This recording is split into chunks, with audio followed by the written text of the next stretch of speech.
por estar con ustedes, así sea de manera virtual. El martes pasado hemos venido aprendiendo sobre la iglesia en sentido universal, según Mateo, capítulo 16, versículo 18, y también el aspecto de la iglesia local, asamblea local, que encontramos en Mateo capítulo 18, versículo 20, donde están dos o tres congregados en mi nombre. Allí estoy yo en medio de ellos, una promesa que ha dado nuestro amado Salvador. Y un gran privilegio poder estar allí, pertenecer a una iglesia, a una asamblea local. Hemos también aprendido sobre las responsabilidades al pertenecer a una iglesia local. Pudimos ver también algunas figuras que encontramos en el Antiguo Testamento con relación a la iglesia local. Hablamos sobre congregación, separación, conmemoración, ministerio. Una cosa que hemos aprendido, sobre todo relacionado al libro de Deuteronomio, capítulo 12 en adelante. De una manera, hermanos, para ir resumiendo lo que pudimos aprender el martes pasado, pero quedamos también en el Hecho de los Apóstoles, capítulo 2, versículo 41 y 42, que voy a leer nuevamente. Así que los que recibieron su palabra fueron bautizados y se añadieron aquel día como 3,000 personas y perseveraban en la doctrina de los apóstoles, en la comunión unos con otros, en el partimiento del pan y en las oraciones. Aprendimos con relación a muchos hermanos llaman estas 7 columnas de la iglesia local. Los que recibieron su palabra, ya habíamos aprendido con relación a aquellos que son creyentes, que creyeron en el Señor Jesucristo, que hemos creído en el Señor Jesucristo como Salvador personal. Hablamos también sobre el bautismo. Los que recibieron su palabra fueron bautizados. Es una de las ordenanzas dada a todo creyente junto con la cena del Señor, bautizarse. Qué bueno siempre recordar esto para los creyentes que aún no han tomado la decisión de bajar a las aguas. Es una bendición que ustedes como iglesia local van a tener pronto una reunión donde hermanos y hermanas van a obedecer al Señor con el bautismo. Así que aprendimos en relación a que es una manera de identificarse con el Señor Jesucristo, dar un testimonio público. He muerto al mundo y vivo para el Señor. Pero también aprendimos con relación a la recepción a una asamblea local, ser miembro en comunión de una asamblea local, ser recibido en la iglesia. Y hablamos hasta la doctrina de los apóstoles. Eso fue lo que llegamos el martes pasado. Es decir, ya hemos, de manera muy resumida, hermanos, porque es un tema, son temas bastante que podemos sacar muchas cosas provechosas para nosotros. Los que recibieron su palabra fueron bautizados y se añadieron aquel día como 3,000 personas y perseveraban, importante, perseveraban de manera constante, perseveraban en la doctrina de los apóstoles, que ya hicimos mención, a las enseñanzas o instrucciones, conseguimos en la palabra de Dios, doctrinas básicas y fundamentales para nosotros los creyentes, la deidad del Señor Jesucristo, por ejemplo, Dios y hombre, pero que nunca dejó de ser Dios por más que tomara forma hecha semejante a los hombres, con la gran diferencia, sin pecado. Pero quisiera ahora que pensáramos ahora en la comunión. Perseveraban en la comunión unos con otros. La comunión, una palabra que escuchamos mucho, que tiene un significado y que genera mucha responsabilidad. Preservar la comunión entre el pueblo de Dios. Uno puede ver los hermanos reunidos en Jerusalén. Qué comunión tan preciosa observa uno dentro del pueblo del Señor. Dice el apóstol Pablo, escribiendo a los hermanos en Corinto, él le dice a Tito, capítulo 8, versículo 23, Tito es mi compañero y colaborador. Compañero y colaborador. Así se expresa el apóstol Pablo de Tito. Es mi compañero y colaborador. Y esta palabra, comunión, koinonos, tiene que ver con eso, socio, colaborador, compañero. Es precioso pensar en el pueblo del Señor, mi compañero, mi hermano. Una gran responsabilidad esta palabra, hermano en Cristo. No es cualquier cosa decir eso, mi hermano en Cristo. Entonces es precioso y es una responsabilidad para cada uno de los miembros de la iglesia de mantener la comunión. La comunión tiene que ser de manera horizontal y vertical, hermano. Tener comunión con el Señor y tener comunión con el pueblo del Señor. No podemos tener comunión con el Señor y no tener comunión con nuestros hermanos. Eso no tiene ningún sentido. La comunión es comunión con el Señor y comunión con el pueblo del Señor. Hay varias cosas que encontramos en la palabra de Dios, versículos que nos animan a mantener esa unidad dentro del pueblo del Señor. Cuesta mucho, hermanos, y fue la obra del Señor Jesucristo en el Calvario, en el cual por medio de él podemos gozar de una comunión hermanable. Pero qué fácil es que esa comunión se rompa. Es muy fácil.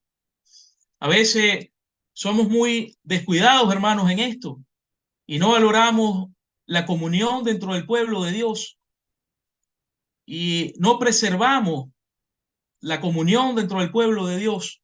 Y estamos llamados todos los creyentes, empezando por el que habla, a preservar, a hacer todo lo que esté en nuestras posibilidades para que esa comunión se mantenga. Hay una comunión en armonía dentro del pueblo del Señor. Y uno puede pensar en unas cosas que podemos hacer para mantener la comunión dentro del pueblo de Dios. Y uno va a Primera de Tesalonicense, en Primera de Tesalonicense, capítulo 1.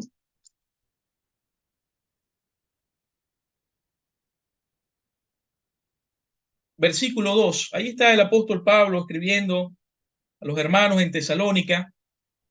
Capítulo 1, versículo 2 dice, damos siempre gracias a Dios por todos vosotros, haciendo memoria de vosotros en nuestras oraciones. Entonces, una de las cosas que debemos hacer nosotros para preservar la comunión es orar por mi hermano, orar por el pueblo de Dios, orar por los hermanos de mi asamblea, por todos, sin excepción. Damos gracias a Dios, damos siempre gracias a Dios por todos vosotros, haciendo memoria de vosotros en nuestras oraciones, acordándonos sin cesar delante del Dios y Padre nuestro de la obra de vuestra fe, del trabajo de vuestro amor y de vuestra constancia en la esperanza en nuestro Señor Jesucristo. Qué precioso, hermano, los hermanos que oran por el pueblo de Dios. Estamos orando por nuestros hermanos. Estamos orando por nuestros hermanos. Nuestros hermanos a veces nos acordamos del hermano cuando tiene un problema de salud y qué bueno orar por ese problema, pidiendo sanidad. Pero hay que orar por los hermanos que nos guarden tiempos difíciles para los creyentes, tiempos malos que vivimos, que el Señor guarde a su pueblo, orar por la juventud dentro del pueblo de Dios, por los matrimonios dentro del pueblo de Dios, orar por los ancianos de la iglesia. ¿Cuánto necesitan nuestros hermanos de nuestras oraciones en cada decisión a tomar? Que sean guiados por el Espíritu Santo, que sean guiados por la palabra de Dios. Entonces, sobran, hermanos, los motivos. Cada día surgen nuevos motivos para orar, para orar. Y ahí el apóstol, si algo que caracterizaba al apóstol Pablo era que era un hermano de oración. Uno lo puede ver en las epístolas de Pablo y vemos a Pablo orando. ¿Y de quién seguía el apóstol esto? El ejemplo por excelencia, el Señor Jesucristo. ¿Cuántas veces en los evangelios vemos al Señor apartándose a lugares solitarios, orando a su Padre? Ejemplo os he dado, el ejemplo por excelencia, nuestro amado Salvador. Entonces, una de las cosas que debemos hacer, hermanos, para preservar esta unidad tiene que ver con la oración, orar. Pero es un tema que tocaremos también más adelante. Quisiera pensar en Juan capítulo 13, el Evangelio de Juan, capítulo 13,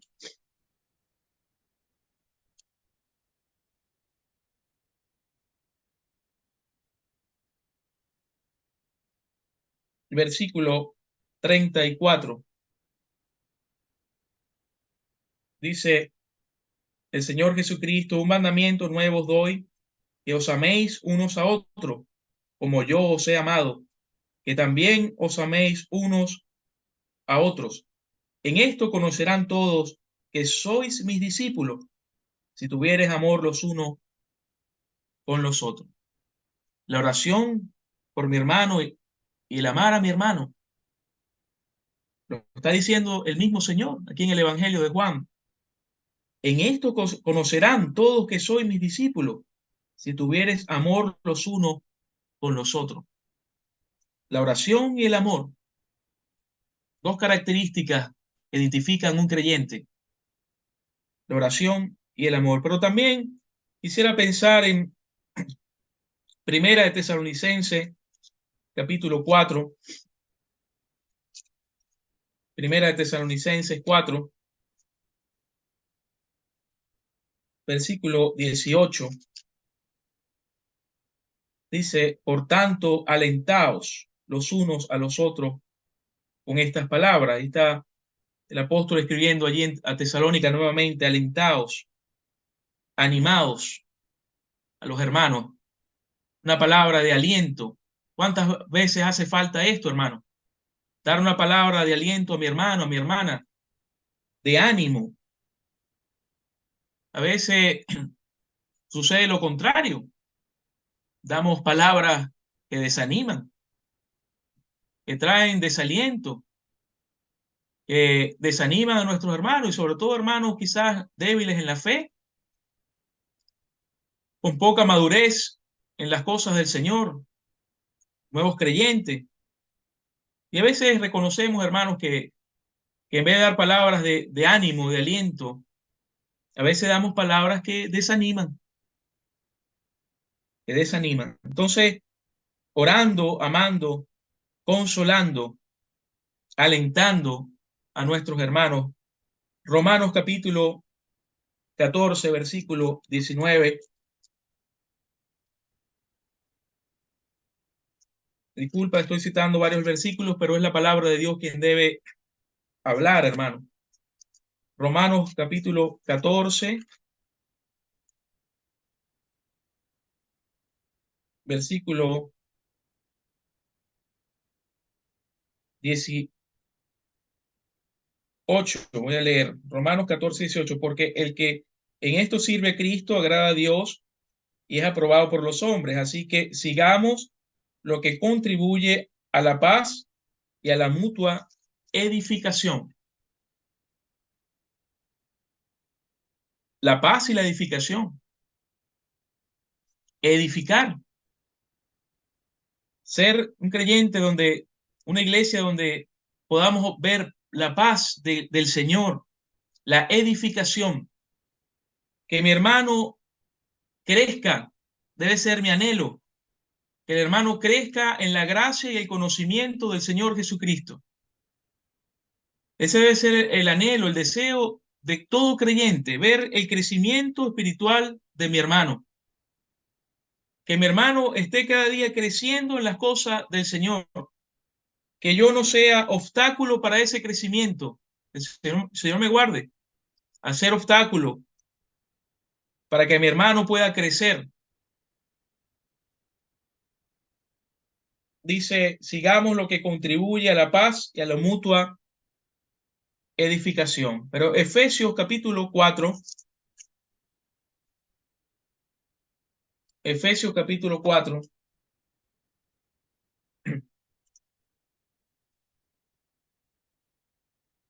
versículo 32, dice, antes sed benignos unos con otros, misericordiosos. Estoy leyendo Efesios capítulo 4, versículo 32. Antes sed benignos unos con otros, misericordiosos, perdonados, dándonos unos a otros como Dios también os perdonó a vosotros en Cristo. Hablan dos aspectos. Ser misericordioso con mi hermano, misericordioso. Pero también está llamado aquí a perdonar. Y dice, como Dios también os perdonó a vosotros en Cristo. Si Dios me perdonó a mí, hermano, en Cristo, ¿quién soy yo para no perdonar a mi hermano? ¿Quién soy yo? Cuesta, ¿sí? No es apelativo a nuestra carne el perdón. Cuando hemos sido ofendidos, nos cuesta perdonar, nos cuesta perdonar. Eso hay que reconocerlo, hermano. Pero la palabra de Dios nos llama a perdonar a mi hermano. Dice, antes sed benignos unos con otros, misericordiosos, perdonándoos unos a otros como Dios también os perdonó a vosotros en Cristo. Y siempre debo recordar, si el Señor, cuando tenga alguna diferencia con mi hermano, si el Señor me perdonó a mí, indigno, pecador, delante de Él, ¿por qué no puedo yo perdonar a mi hermano, a mi hermana? Entonces, si hay algo que ayuda, hermanos, a mantener la comunión dentro del pueblo de Dios, es ser misericordioso, ser un hermano, un creyente que esté dispuesto a perdonar, esté dispuesto a perdonar. Uno puede pensar en esas palabras de Pedro, ¿cuántas veces debo perdonarle? Decía Pedro al Señor, y la respuesta del Señor no fue perdónale una y ya, 70 veces 7, 70 veces 7. Entonces, siempre lo que esté, debemos hacer todo lo posible, hermanos, para arreglar las situaciones que se puedan presentar dentro del pueblo del Señor. Que el Señor nos guarde de enemistades, de pleitos, el Señor nos guarde de divisiones. Pero si esto ocurre, que ocurre, porque si está escrito en la palabra de Dios es porque ocurre, y uno lo puede ver en las iglesias, las epístolas, y también lo puede ver en las asambleas. Son cosas que pasan, son cosas que pasan. Entonces, estar llamados a perdonar, a ser misericordioso y a perdonar a mi hermano. Sirviendo unos con otros también. Gálatas capítulo 5, versículo 13. Puede buscar usted también porque el tiempo avanza. Consultando unos a otros. Ahí está la epístola a Filemón, versículos 13 y 14. Cómo consultaba allí en relación al caso del esclavo. Entonces, todo lo que contribuye, hermano, a la paz, a la edificación, a la comunión dentro del pueblo de Dios, yo estoy llamado y tengo responsabilidad ante el Señor a hacer todo lo posible, por supuesto siempre orando, pidiendo la guía del Señor, la guía del Espíritu Santo, para preservar la comunión dentro del pueblo de Dios. Esas son las cosas que debemos hacer, pero también hay cosas que tenemos que tener cuidado de no hacer, de no hacer. Somos llamados muy fácil a juzgar a mi hermano, a juzgar. Romanos capítulo 14, versículo 13. Romanos 14 y 13 dice, el 12 voy a leer, de manera que cada uno de nosotros dará a Dios cuenta de sí. Así que ya no nos juzguemos más los unos a los otros, sino más bien decidid no poner tropiezo u ocasión de caer al hermano. Somos muy fácil, no juzguéis para que no sea juzgado, dice también la palabra de Dios. Somos muy fácil también, muy fácil de juzgar. A veces sin saber la situación, sin conocer la situación, es muy fácil de mi parte juzgar a mi hermano, juzgar a mi hermano. Entonces, hay que tener cuidado, no juzguéis para que no seas juzgado. No mentir a mi hermano, otra de las cosas de que no deberíamos hacer. Colosenses capítulo 3, Colosenses capítulo 3, versículo 9. No mintáis los unos a los otros, habiéndoos despojados del viejo hombre con sus hechos y revestidos del nuevo, el cual, conforme a la imagen del que lo creó, se va renovando hasta el conocimiento pleno. Pero comienza este versículo 9, no mintáis los unos a los otros. Cuidado con mentir a mi hermano, cuidado con juzgar a mi hermano, cuidado con la murmuración, cuidado con la murmuración. Santiago, epístola de Santiago, capítulo 4,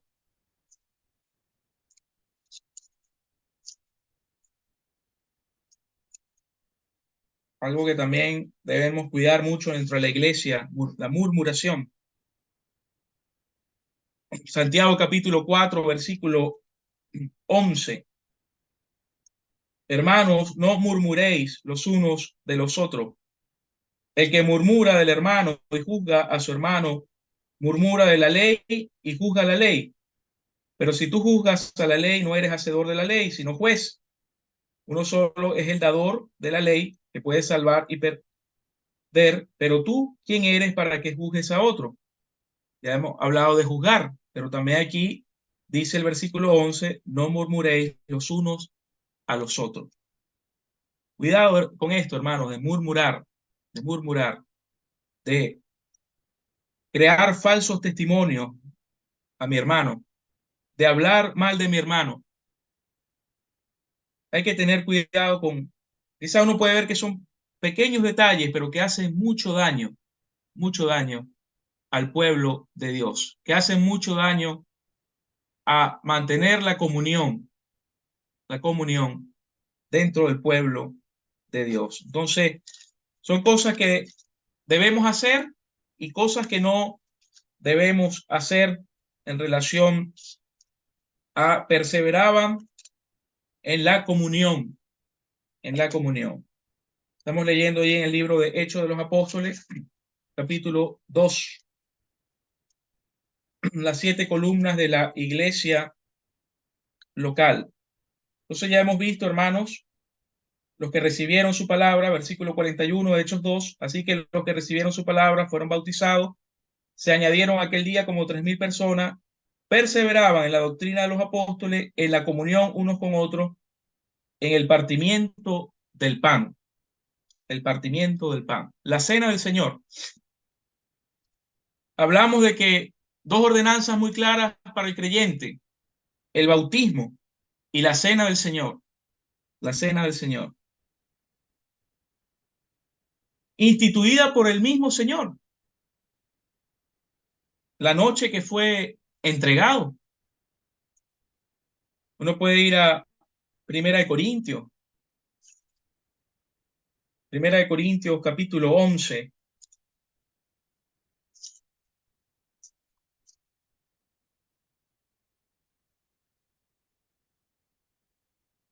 versículo 23. Y siempre me llama poderosamente la atención cómo Pablo inicia con relación a la cena del Señor y dice muy claro, versículo 23 del capítulo 11 de Primera de Corintios, porque yo recibí del Señor. O sea, no es Pablo, no, está dejando claro, no es Pablo quien está dando esta ordenanza. yo recibí del Señor, el propio Señor Jesucristo, lo que también os he enseñado, que el Señor Jesús, la noche que fue entregado, tomó pan y habiendo dado gracias, lo partió y dijo, tomad, comed, esto es mi cuerpo que por vosotros es partido. Haced esto en memoria de mí. Asimismo tomó también la copa después de haber cenado, diciendo, esta copa es el nuevo pacto en mi sangre. Haced esto todas las veces que la bebiereis en memoria de mí. Así pues, todas las veces que comiereis este pan y bebiereis esta copa, la muerte del Señor anunciáis hasta que Él venga.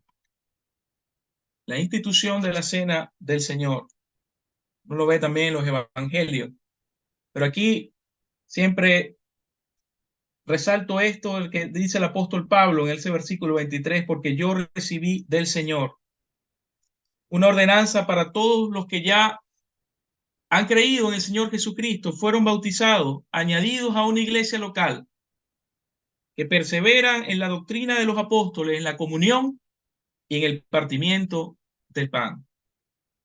La cena del Señor es hacer memoria de Él, como bien hemos leído.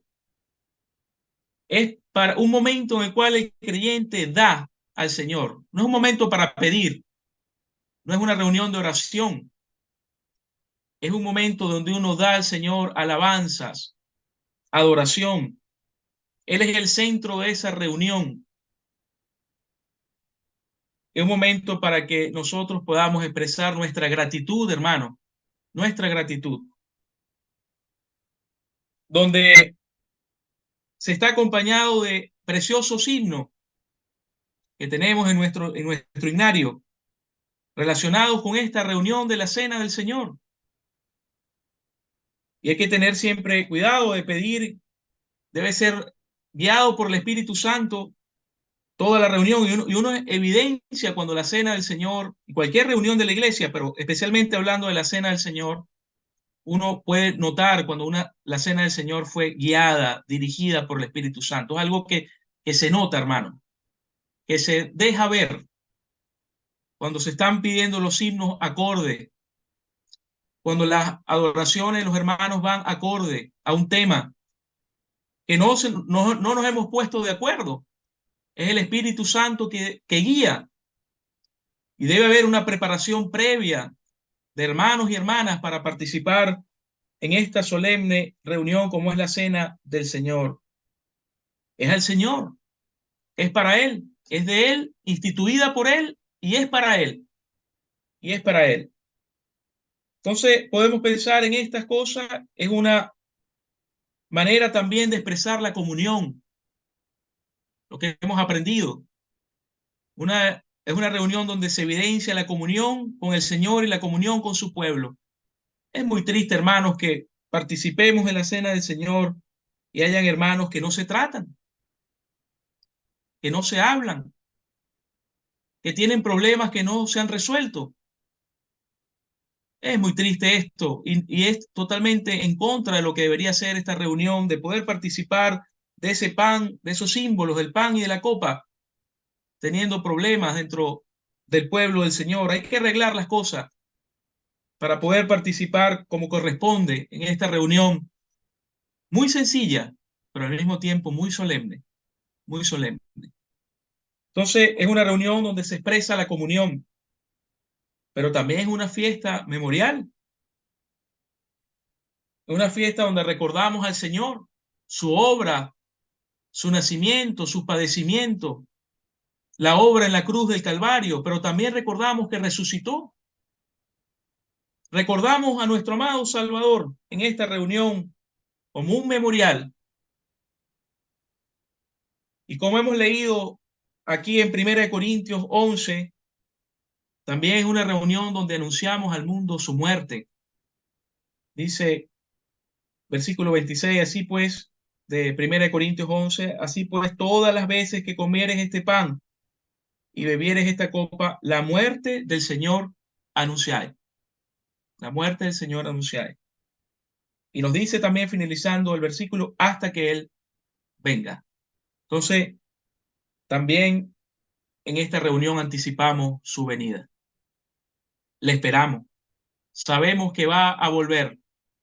¿Qué esperanza para los creyentes tenemos, verdad? Saber que el Señor va a venir. Le esperamos. Podemos decir, ven, Señor Jesús. Anunciamos al mundo su muerte, pero también anticipamos su venida. Entonces, que nos preparemos, hermanos. Nos preparemos para ir cada primer día de la semana a participar de esta reunión, como es la Cena del Señor. Que ese día es un día para Él. Todos los días deben ser para Él, pero el día del Señor es un día especial. Y eso es una reunión especial, donde el mismo Señor ha pedido que hagamos memoria de Él. Somos muy olvidadizos, hermanos. Se nos olvidan, así como Israel. Se le olvidaba tantas cosas que Dios había hecho en favor de su pueblo terrenal. Así somos también nosotros, los creyentes, muy olvidadizos. Y es en ese momento debemos también, hermanos, expresar nuestra gratitud a nuestro amado Salvador, aquel que nos compró a precio de su propia sangre. Entonces, perseveraban en el partimiento del pan, el partimiento del pan. Uno puede leer que se hace el primer día de la semana, primer día de la semana. Tristemente, algunas denominaciones es cuando el pastor diga se hace la cena del Señor. Hay otras que no pasa mucho tiempo y ni realizan reunión de cena del Señor. Creo que es muy clara la palabra de Dios en el primer día de la semana, el partimiento del pan. Encontramos muy claro en el libro de Hechos de los Apóstoles, primer día de la semana, el partimiento del pan. Ahora, perseveraban también en qué, ya la última columna que aprendemos en las oraciones, en las oraciones. La reunión de oración. Un hermano, aprendí hace muchos años que un hermano expresaba con relación a la reunión de oración de la iglesia. Aquí estamos hablando de una reunión de oración como iglesia. Que esta reunión de oración indica la temperatura espiritual de una asamblea. La temperatura espiritual de una asamblea. Muchas veces, hermanos, debemos reconocer que es la reunión menos asistida, la reunión de oración, menos asistida. Y qué privilegio, hermanos, poder como iglesia estar reunidos, congregados en el nombre del Señor Jesucristo, orando, orando. Y es una marca que debe identificar a todo creyente, la oración. He aquí el ora. Así se iba a identificar Saulo de Tarso. He aquí el ora. La oración del creyente sin duda es una audiencia al cielo. Es una audiencia al cielo. Y uno puede leer lo que nos dice Hebreos capítulo 4. Hebreos capítulo 4, versículo 16.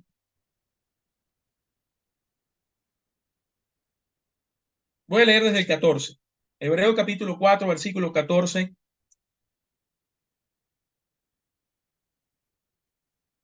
Por tanto, teniendo un gran sumo sacerdote que traspasó los cielos, Jesús, el Hijo de Dios, retengamos nuestra profesión, porque no tenemos un sumo sacerdote que no pueda compadecerse de nuestras debilidades, sino uno que fue tentado en todo, según nuestra semejanza, pero sin pecado. Y el 16, que es el que quiero resaltar, acerquémonos, pues confiadamente al trono de la gracia, para alcanzar misericordia y hallar gracia para el oportuno socorro. Tenemos a dónde acudir, hermano. Tenemos a dónde acudir. En momentos de aflicción, en momentos de prueba, en momentos de tentación, tenemos dónde acudir. Cuando existe algún problema dentro de la iglesia, tenemos dónde acudir. Aquel trono de la gracia, el trono de la misericordia. Tenemos al Señor Jesucristo como el gran sumo sacerdote que intercede por cada uno de nosotros. Qué precioso una iglesia unida, orando por los hermanos, orando por la reunión, por la campaña de predicación del Evangelio, orando por la salvación de las almas, por los familiares del pueblo del Señor que aún no son creyentes, por los alumnos de la escuela dominical, por salir a evangelizar. Qué bueno una iglesia orando al Señor. Y se triunfa, hermanos, en las batallas espirituales cuando estamos orando a Dios. Se evidencia cuando hay fallas en mi vida espiritual, cuando hay fallas en una asamblea, porque no estamos orando al Señor, porque hemos dejado de orar, hemos dejado de dedicar tiempo a la oración. Acerquémonos confiadamente, confiadamente al trono de la gracia para alcanzar misericordia y hallar gracia para el oportuno socorro. Uno lee este versículo y da tranquilidad, genera paz en el alma angustiada, porque tenemos a dónde ir, a dónde acudir. Que el Señor nos ayude, hermanos, a poder valorar la reunión de oración como iglesia. Cuando nos reunimos como iglesia a orar, uno puede pensar allí en el libro de Esther, cuando ella entró sin ser llamada por el rey, expuesta a morir, pero se extendió aquel cetro para ella de parte del rey.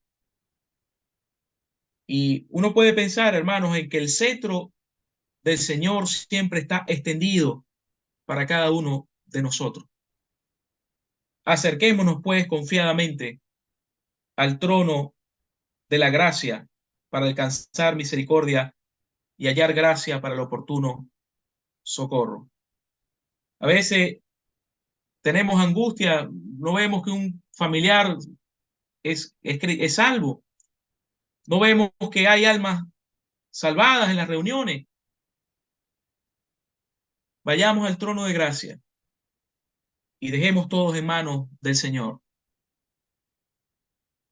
Cualquier conflicto, cualquier situación adversa, hermano, llevémosla a Él, echando toda vuestra ansiedad sobre Él, porque Él tiene cuidado de vosotros. De cada uno de los presentes, de la asamblea en Conchalí, el Señor tiene cuidado. No estamos solos, hermano, no estamos solos. Le tenemos a Él, es lo más importante, tenerle a Él, aquel que venció al mundo. Pero ya para terminar, quisiera que pensemos también en el Señor de la iglesia. Muchas veces nos dedicamos a la obra del Señor y está bien hacerlo, pero descuidamos al Señor de la obra. Nos dedicamos a la obra del Señor, pero descuidamos al Señor de la obra. Yo necesito, para poder servir, tener una comunión con mi Señor, conocer a mi Señor. Y recordemos, hermanos, que Él es la cabeza de la iglesia. Efesios capítulo 5. Efesios capítulo 5, versículo 25. Dice, ahí hace gloria a la relación entre esposos, marido, amad a vuestras mujeres, así como Cristo amó a la iglesia y se entregó a sí mismo por ella. Cristo amó a la iglesia y se entregó a sí mismo por ella. Dice, para santificarla, habiéndola purificado en el lavamiento del agua por la palabra, a fin de presentársela a sí mismo una iglesia gloriosa, que no tuviese mancha ni arruga ni cosa semejante, sino que fuese santa y sin mancha. Y dice Colosenses capítulo 1, versículo 18. Colosenses capítulo 1, versículo 18. Dice, y Él es la cabeza del cuerpo, que es la iglesia, el que es el principio, el primogénito de entre los muertos, para que en todo tenga la preeminencia. Y Él es la cabeza del cuerpo, que es la iglesia. La cabeza, el Señor está en el cielo, y el cuerpo, somos cada uno de los salvados en la tierra. Y Él, hermano, debemos sujetarnos a Él como cabeza de la iglesia, sujetarnos a su señorío soberano y a su autoridad suprema, a su señorío soberano y a su autoridad suprema. Precioso pensar en conocerle a Él, en pasar tiempo a solas con Él. ¿Cuánto necesito eso? Pasar como creyente tiempo a solas con mi Señor, escudriñando las Escrituras que me hablan de Él. Uno va al Antiguo Testamento y hay figuras del Señor, sombras y figuras del Señor. Podemos desde el Génesis hasta Revelaciones, hasta Apocalipsis, la palabra de Dios lo va a exaltar a Él. Tal es mi amado, tal es mi amado. Y a este yo debo ensalzar y amar. Debo conocerle a Él, hermano. Tener una genuina comunión con Él para poder servirle y honrarle. Él debe ser mi ejemplo a seguir, el modelo a imitar. Una vara, sabemos, muy alta, pero Él es el modelo a seguir, el modelo a seguir. Filipenses capítulo, estando primero voy a leer Colosenses, que ya lo tengo abierto, Colosenses capítulo 2, ahí mismo donde estamos leyendo, versículo 15, perdón, capítulo 1, versículo 15. Colosenses 1 y 15, Él es la imagen del Dios invisible, el primogénito de toda creación, porque en Él fueron creadas todas las cosas, las que hay en los cielos y las que hay en la tierra, visibles e invisibles, sean tronos, sean potestades, todo fue creado por medio de Él y para Él. Y Él es antes de todas las cosas, y todas las cosas en Él subsisten. Ese es nuestro amado Salvador, el creador de todas las cosas. Todo fue creado por Él y para Él. Todas las cosas por medio de Él subsisten. Filipenses capítulo 2,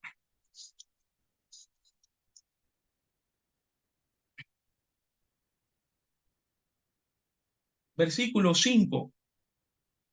Haya pues en vosotros este sentir que hubo también en Cristo Jesús, el cual siendo en forma de Dios no estimó el ser igual a Dios como cosa a que aferrarse, sino que se despojó a sí mismo tomando forma de siervo, hecha semejante a los hombres, y estando en la condición de hombre se humilló a sí mismo haciéndose obediente hasta la muerte y muerte de cruz, por lo cual Dios también le exaltó hasta lo sumo y le dio un nombre que es sobre todo nombre, para que en el nombre de Jesús se doble toda rodilla de los que están en los cielos y en la tierra y debajo de la tierra, y toda lengua confiese que Jesucristo es el Señor para gloria de Dios Padre.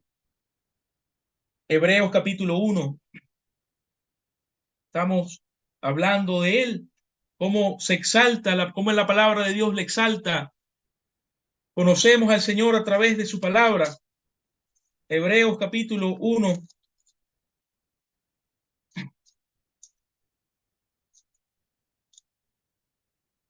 Dice versículo 1, Dios, habiendo hablado muchas veces y de muchas maneras en otro tiempo a los padres por los profetas, en estos postreros días nos ha hablado por el Hijo, a quien constituyó heredero de todo y por quien asimismo hizo el universo, el cual siendo el resplandor de su gloria y la imagen misma de su sustancia, y quien sustenta todas las cosas con la palabra de su poder, habiendo efectuado la purificación de nuestros pecados, por medio de sí mismo se sentó a la diestra de la majestad en las alturas, hecho tanto superior a los ángeles, cuanto heredó más excelente nombre que ellos.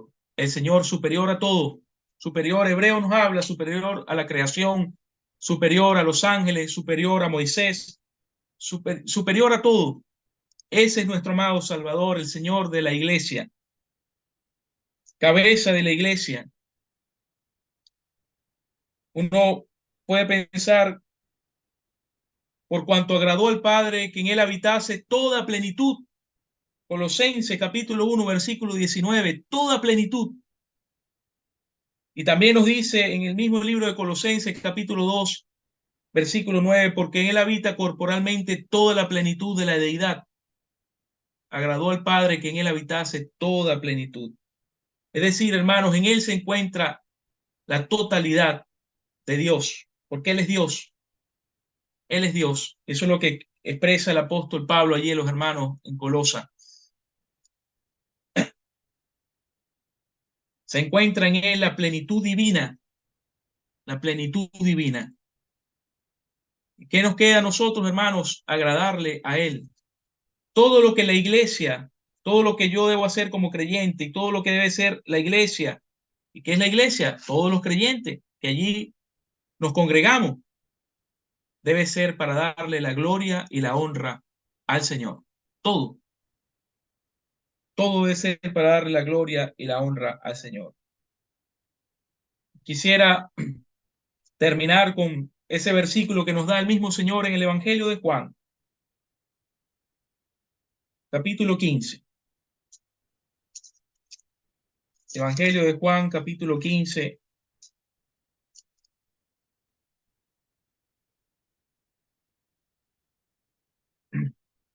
Versículo 5. Yo soy la vid. Evangelio de Juan, capítulo 15, versículo 5. Yo soy la vid, vosotros los pámpanos. El que permanece en mí y yo en él, éste lleva mucho fruto, porque separados de mí, nada podéis hacer. Hermanos, separados del Señor es pérdida. Separado del Señor es pérdida. Alejarme de una asamblea, de una iglesia local donde el Señor ha puesto su nombre, es pérdida para mí como creyente. No puedo hacer nada sin Él. Necesito de Él para poder ejercitar los dones que Él mismo me dio, que le pertenecen a Él, para darle gloria a su nombre, para que podamos ser vasos útiles que el Señor use para la gloria y honra de su nombre. Y qué bueno, hermanos, lo que hemos aprendido en relación a la iglesia local. Qué bueno los que recibieron su palabra, los que fueron bautizados, los que fueron añadidos a una iglesia local, perseveraban en la doctrina de los apóstoles, en la comunión, en el partimiento del pan y en las oraciones. Dios quiere, hermanos, que yo como creyente crezca en las cosas espirituales, que pueda ser usado por Él en la iglesia donde me congrego para darle gloria y honra a su nombre. Y ese es el anhelo de Dios para todos los salvados, que podamos crecer, hermanos, que no nos quedemos como niños, que tengamos madurez, que tengamos crecimiento en las cosas de Dios. Cada uno con los dones que Dios les ha dado. Todos los creyentes somos útiles, todos. Nadie puede decir, no, ahí está el hermano X, el otro hermano, yo no hago nada, me quedo, asisto a la reunión y ya. No, hermanos, todos, hermanas y hermanos, somos útiles en la iglesia, en la asamblea local. Todos, sin excepción. Dios nos ha dado a todos dones para que usemos para Él, para Él. ¿Y dónde lo usamos? En la esfera donde debemos usarlos, en la iglesia, en la asamblea. Y es Dios quien me va a indicar, es Dios quien me va a hacer saber qué don tengo para Él, dónde usarlo, cómo usarlo. Pero para eso necesito tener una comunión genuina con mi Señor y tener el deseo, hermano, también, el deseo de servirle a Él, de agradarle a Él, de honrarle a Él. El Señor nos ayuda, hermano, a poder valorar la asamblea local en la cual me congrego, a poder valorar la iglesia local en la cual el Señor me colocó. Espíritu Santo me guió a ese lugar y allí estoy en comunión. Aquellos hermanos que van a ser bautizados están obedeciendo al Señor con el bautismo. Y esperamos también que no se queden allí, que sean añadidos también a la iglesia y que tampoco se queden allí, que sean creyentes activos, que crezcan en la gracia y el conocimiento del Señor Jesucristo. Que así sea y que el Señor bendiga su palabra. Amén. No sé si un hermano puede terminar con oración, por favor.